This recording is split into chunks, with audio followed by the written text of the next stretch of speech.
You're now watching B2B Vault, the Biz2Biz podcast, hosted by Alan Kopelman, powered by Nationwide Payment Systems, the #1 solution for payment processing.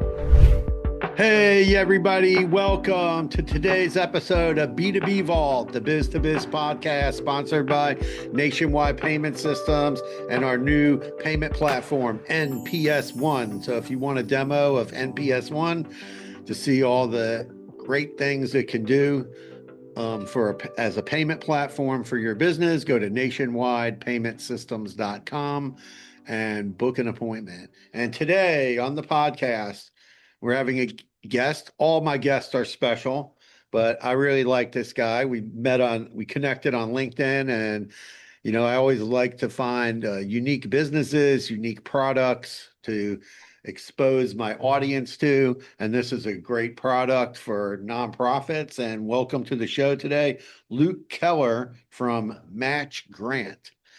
So welcome to the show, Luke. Alan, thanks for inviting me, and I really appreciate the opportunity to talk. All right, so tell us a little bit about Match Grant. Yes, sir. Yeah. So background is on myself. I'm a serial entrepreneur. I've started a number of businesses over the years, and one of those was a nonprofit. My wife and I started about 13 years ago, mostly serving kind of in the refugee resettlement space. And I took back over running that organization as interim director about 4 years ago. And as amongst other roles I had at the time, and things went really well. We were up and to the right programmatically and funding wise. I brought on a grant writer. We started winning some federal grants. And then, and I say this apolitically, a year ago, the reality is we got doaged. We lost 3/4 our funding overnight. And now I've subsequently talked to hundreds of foundations and thousands of nonprofits. But what I also witnessed, and I didn't quite understand at the time, was a serious increase in the competition side of applying for grant opportunities. Because as you may or may not be aware, a lot of nonprofits in the U.S. Are funded through applying for different levels of foundations, whether that's a federal grants, private foundations, corporate foundations, you name it. And that level of competition just increased severely. And it makes a lot of sense if you think about it. If the federal grants have all, for the most part, dissipated, those are no longer around, you have a lot of nonprofits who have historically been funded. For example, NPR, so National Public Radio, almost entirely funded by the federal government for its, I think, 60 years, 50, 60 years. And for the first time in its history, about 3 or 4 months ago, they lost all of those federal funds. And so they're now having to go find private grants alongside the smaller nonprofits like ours. And that's tough, because they've got floors of development people and grant writers. And we're, like 75% of nonprofits in the US, we're an SMB. We're a sub-$1 million nonprofit, usually about $500,000. And so it's like when we were talking, I asked you how many nonprofits you thought might be in Broward County, Florida, and you were shocked at the number when I told you it was about 8,000 to 10,000 nonprofits, excluding religious organizations and schools. Well, and that's an interesting topic too, because I can mention this in a second, but we're now working with SLED, so the state, local, and education, because a lot of those that could be a city, that could be a library, it could be a public school, private school. Many of them also are applying for grants, because their shortcomings of their budgets and whatnot. But so long story short, I look into existing software, Alan, and I was kind of left wanting in terms of finding software that would help me find relevant, even better fit grant opportunities. So rather than casting a wide net, how could I find solid fit foundations for our nonprofit? And I looked into all the existing solutions, and they were very expensive. They were $8,000 to $10,000 a year for the subscription. And then they just weren't really leveraging AI like I really envisioned they should be. They weren't. It was bringing me a list of foundations and grant opportunities, but based off of very stagnant data. And that's not helpful for me. I don't have a huge team to have to manage and go through that whole process. And so our platform uses AI to match nonprofits, and that includes, again, all the SLED. So that could be a state, local government, it could be education, mostly is your traditional nonprofits with best fit grant opportunities. And then the software allows them to also manage that entire process of, researching, applying, submitting LOIs, applying, submitting reports, whether you've won the grant or not. Because we also layer on 990 data, which I don't know how familiar you are with 990 data, but kind of boring tax data. But every nonprofit and every foundation has to file 990 every year, Right. with the exclusion of faith-based. Um, and nonprofits information is interesting, but it's basically just P&Ls and board information. Foundations 990s include who they gave to, what was the purpose, and what was the amount. So our platform also gives you insight into basically who are your peers getting funding from.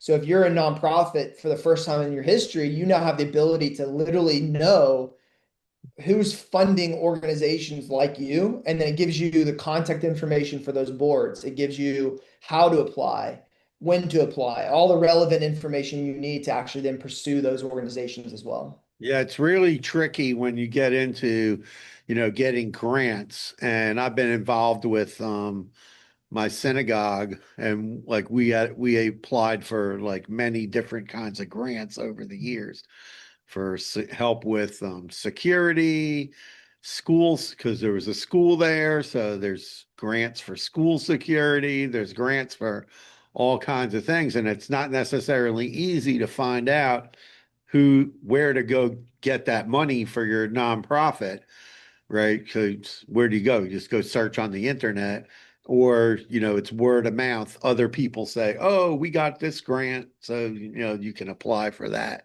Yeah, specific yeah, specific grant. And there's all kinds of grants out there for different nonprofits, and there's large, like you said, large foundations and corporate foundations who give away millions of dollars, every year, to different nonprofits.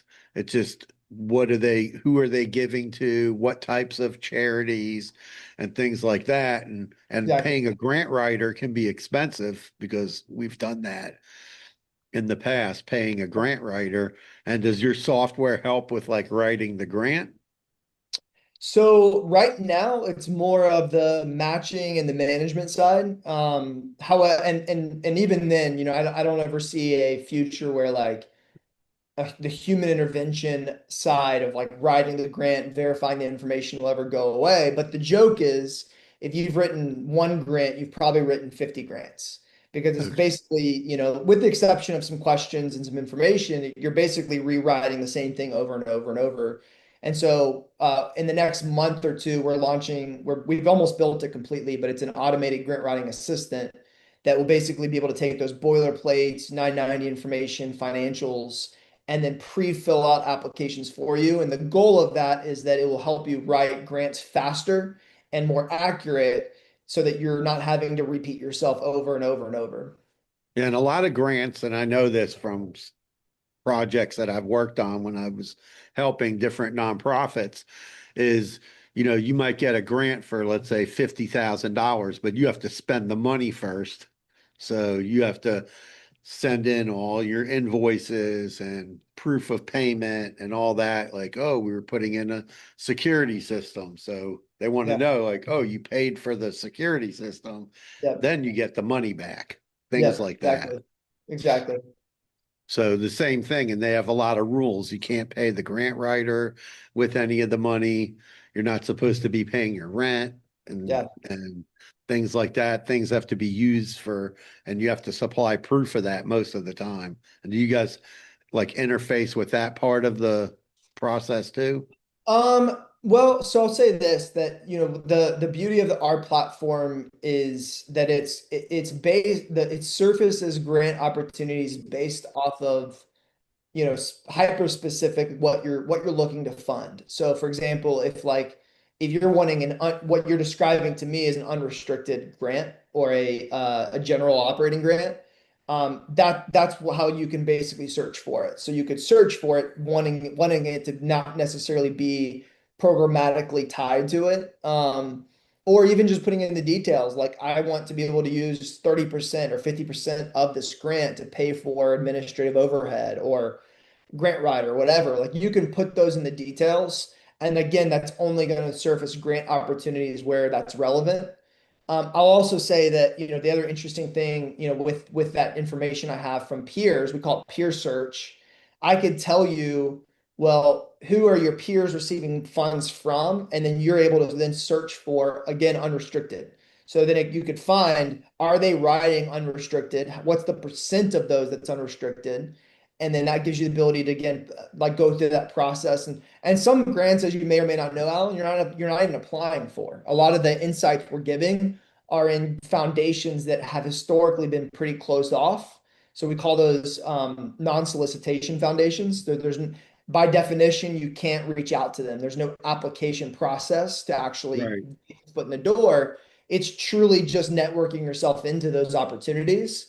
And that would be hard to do because some of these organizations, some of these foundations don't even have websites. So the way our platform works is we're actually telling you based off of their 990 data, who are running these foundations, what's their LinkedIn profiles, and then pretty soon, as AI continues to get better and better, we'll be able to layer on, additional data like emails and phone numbers and things like that. Yeah, it's interesting how like there's, community chest and community foundations all over the United States, and they're pretty private of who they're funding. And, to get your foot in the door, usually you have to know somebody that's a grant writer who can kind of approach them and go, oh, well, we are working with this non-for-profit, or they Yeah. know that the people over there, they're funding like art projects, or they're funding projects for children, or they're funding security systems for buildings, or whatever it is, right? They know who's like doling out money for that, Yeah, right? exactly. Exactly. And it's very interesting. So like as a somebody wants to be the ideal customer for you, is that somebody that's a grant writer or just an SMB um nonprofit that's who's using your service right now? Yeah, both. I mean, we have a number of contractors who are like, independent grant writers. We have grant writers that are employees of nonprofits. A lot of our customers are the nonprofits directly. I'd say majority of them are the nonprofits directly, where it's a combination of an executive director, program manager. Oftentimes, Alan, you see the people who are writing the grants are wearing like three other hats. Right. That's because these are small, medium-sized organizations. And so your executive director might be actually writing the grants, or your program managers might be writing the grants as well. So it's kind of a mix of different people who I would say, but mostly centered around the leadership associated with nonprofits or the contractors serving nonprofits around grants. Okay. So like when when you're looking at, long term, the long term effect like this is going to have on nonprofits, a website like yours, how do you envision like nonprofits using your service? Yeah, great question. My long-term vision is not too far different than our short-term vision, but just the ability to give nonprofits access to relevant grant opportunities, the data they need to apply, the contact information, everything they need to win grants faster and more effectively at their fingertips and more affordably. We're about a third the price of our competition purposefully because I'm a nonprofit founder first, and I wanted to provide this platform as access to other nonprofits similar to us. We were not a technology company for the sake of being a tech company. We were a product, a value driven business that just came out of like this being a tool that we realize is really valuable. And so my biggest goal though, frankly, and the data so far is showing we're tracking towards it, is the ability to have won in the next few months $1 million in net new grant opportunities that were not on our not the nonprofits are using the platform's radar previously. And we're right now after about 3 months, 3.5, 4 months of being public, in the public, we've raised about 300,000. It's a little over $300,000. So we're definitely trending in that direction, which is exciting. And I mean, if we're helping nonprofits raise more money faster, more effectively, managing that entire process, well, then in some ways we're helping nonprofits, do their work, their very, very valuable work. I mean, what's the whole point of a nonprofit? Well, nonprofits exist to fill societal gaps that the government's unable to provide, right? Like you Well, mentioned, at least to fill the security, gap faster. fill a gap, yeah, fill it faster, maybe more effectively. And so if we're able to be successful, then frankly, we're helping nonprofits who are doing the most important work in the world do their work, faster, more effectively. Yeah, one of the things that I found with like nonprofits start to when they start to grow, and especially sometimes in the religious sector, they're not like on top of doing all their financials. And Yeah. it's super important that they have like their financials up to date every year so that they can, because a lot of times, let's say they get a grant. I was dealing with somebody yesterday. They had to report like all their donations to this one organization they work with, and the woman lost the login to the back end of the payments website. And I was like, well, let me go in there and, pull all the reports down and give them to, get your accountant and let's give it to them so they can, record it all for you. And Yeah. it's important that for nonprofits, when I talk to nonprofits all the time, it's important, not just like getting all this grant money, but your grassroots outreach and making sure like, oh, our financials are in order. We have Yeah. easy way for people to give us a donation, right? Recurring donations and being, a lot of times when I'm talking to somebody who owns a nonprofit and I try to explain to them, I go, I think there's three types of givers. You have people that just give because they like to give, and sometimes they'll give you $100, right? But then there's other people, they'll give you money, right? But they want to know, like, okay, if I'm going to give you 10,000 bucks, what are you going to do with it? Yeah. Right? They don't Yeah. want to just hand over $10,000. They want a purposeful to know purposely where is that money going. And I think a Right. lot of nonprofits have to kind of figure that out, like how does that all play into like what they're doing, like recurring donations, purposeful donations where like, oh, we need to build a classroom, it costs $50,000, we need 50,000, and then somebody or a grant, they're going to give you the 50 grand, right? Grant for the classroom, Yeah. right? Everything you need. And then you need to be ready to give back all the bills for all this, for everything that you purchase. And a lot of Yeah. them don't like understand all of that. Do you guys provide like information that explains to people the process that they have to do not just getting the grant, but after they get it, what they have to fulfill after?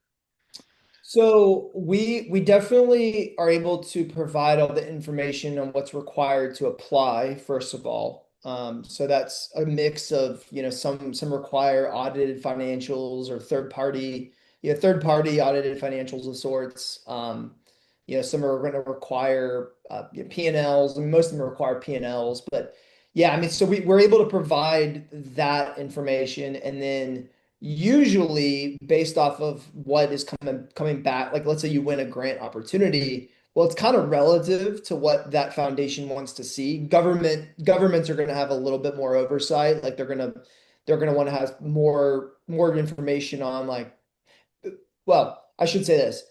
Every single one of them, whether they state it or not, want to see some sort of report.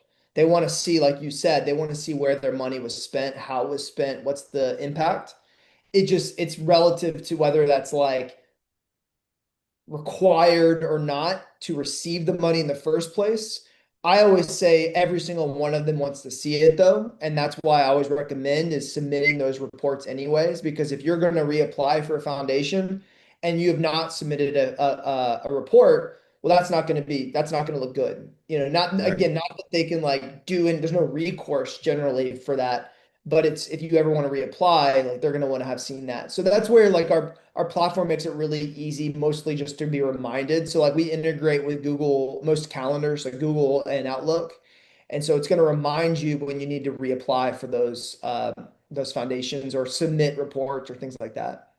Yeah, it's like a two-way street. They're supplying you with money. You got to supply back a report, and even to private donors, because when you go a lot of times to these, like you're talking a corporate foundation or a community foundation, and they're these like hidden opportunities, right? Which that's what you're exposing people to. They're the ones that where you can get a lot more private money from because they're focused in on specific things that you're doing at your non-for-profit. Exactly. Exactly. Yeah. Well said. So AI, let's talk a little bit about AI because everybody loves to talk about AI. What's going on with AI? And I'm sure that you're using that to tap into, all the information out there to build a better database, right? And then what else are you doing with AI? Like you were talking about contact information, helping people write the grants and any other type of thing that you're doing special with the AI? Yeah, so that's a great question. I mean, that's the like DNA of what we've built. I will say this that we're not we're I would say we're agnostic to the large language model. We use multiple, which is a benefit of using us. I mean, if you could go on ChatGPT right now or Gemini and say, "Here's what my nonprofit does. Help me find grant opportunities," and it's going to do okay, but it's going to miss a lot of the details. It's going to make up stuff. Like that's just what AI does. If you build out like a prompt that's a very long prompt, you could prevent it from making up some information. But again, you're still going to be based off of that LLM and its shortcomings or its primary role. So because we're agnostic, meaning we use multiple, it's gonna bring you the most relevant grant opportunities. And then simply by layering on that 990 data, which by the way is public, it's public information. The IRS is the one that's releasing this information. We're pulling that in every time the IRS releases that, going back decades into our database. And when you layer on 990 to those 99, sorry, when you layer on AI to those 990s, that's when you get really valuable insights because that's what AI does best. AI does best when you give it a document or you give it a data set and you say, analyze this, pull me this thing. That's where it shines. And so that's in part what we can do is we can say, here's this 990, pull me only this relevant information that's gonna be helpful for the nonprofit. And that could be a mix of again who they've given to previously, what was the amount, what was the purpose, um, contact information. And that's just the start though, Alan. Like we've got a number of other data sets within 990s that we're going to start using pretty soon that are also going to be able to pull in really, really relevant information, especially for international nonprofits as well. So yeah, that's kind of the main gist. And then our next big push is that we have a product that we're launching in the next, I think, month that basically is an automated grant writing assistant. Like I said before, I think I mentioned this to you before, but you've applied for one grant, you apply for 50 grants, is what we Right. say. And so because it's really the same application over and over and over, with the exception of a couple different questions, we can pull in those boilerplates and then have AI basically extract also from your website, your 990 to pre-fill out applications for you. And then obviously the big kind of like part of our intellectual property is the UX, the UI, so the actual platform that then is managing that entire process, that's keeping track, the management of those applications, management of the where you're at in the process with all those individual foundations and grant opportunities as well. Well, it sounds like it's a great, great resource if somebody's even there a grant writer and they're always looking for opportunities to work for people. They could find the opportunities and then go approach people that they've worked with in the past and go, hey, here's a bunch of new opportunities that you probably don't even know about Yeah, because exactly. your software is going to expose now all of these different opportunities to them. And the same thing for nonprofits. It's all, the internet is all about getting information. It's the information highway, Yep. Yep. Well right? said. So Yeah. if people want to get in touch with you, what's the best way for them to do that? Yeah, I appreciate you asking. My email is luke@matchgrant.co. Our website is just matchgrant.co. And you can go on there. You can see additional information. There's some really great kind of educational videos on there. And then you can book a demo for Match Grant through the website. So you go on there, you can email me and we'll book a demo that way, or go on the website and book a demo that way. And then I'm pretty confident if they're willing to do a demo. We do free trials for everybody. So we do a 14-day trial, and most everybody by the end of the trial says, okay, this is worth the price, and so they're willing to move forward and get rolling. Which I don't know if I mentioned, but the product is $2,000 per year, and so that's unlimited matches, unlimited users. It's just basically a very simple pricing model. Yeah, we're thrilled. I mean, anybody in the nonprofit space, I know some of your listeners might not be running nonprofits, but they might sit on boards. They might have friends or family that run nonprofits. And so, we built this out of our own need, and it's provided a ton of value, and the data is showing that. So anybody's interested, I'm happy to show them a demo and give them a free trial. All right. You can also find Luke on LinkedIn, and we'll post all his contact information in the notes of the podcast. And at Nationwide Payment Systems, we do a lot of things with nonprofits, and we help nonprofits process payments. So if you need that, we can help you with that too. And thank you for coming on the podcast today, Luke. And I hope anybody who's listening that works at a nonprofit, or you're a grant writer, this is a great opportunity to find new places to get money from for your not-for-profit. Any last words? Yeah, thank you for your time. I really appreciate the invite to be on and time to talk to your listeners. And yeah, just grateful for you, man. All right. Peace out, everybody, and carpe diem. Everybody have a great day.